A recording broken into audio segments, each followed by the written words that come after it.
We showed you protests around the state capitol last week. If those protests turn into an occupation or vandalism, it could mean felony charges and higher fines. It's in a bill making its way through legislative committees in what could be the last week of the lawmakers' session. State Capitol newsroom reporter Chris Bungard has been following the legislation.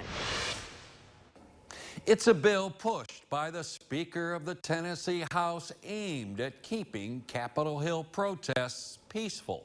This would increase the penalty for defacement or damage to state property from a Class B misdemeanor to an E felony.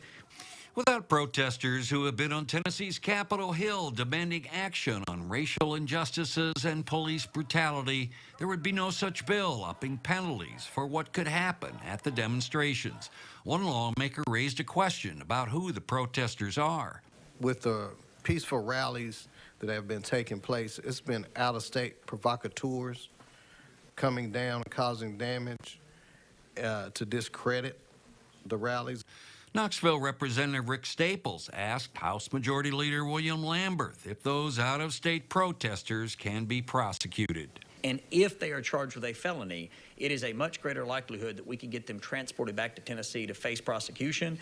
Earlier, the House Majority Leader said the bill would clarify what camping is on Capitol Hill property. Tents, bedding, food, and sleeping there are all part of the camping definition for now. Reporting from Nashville, Chris Bungard.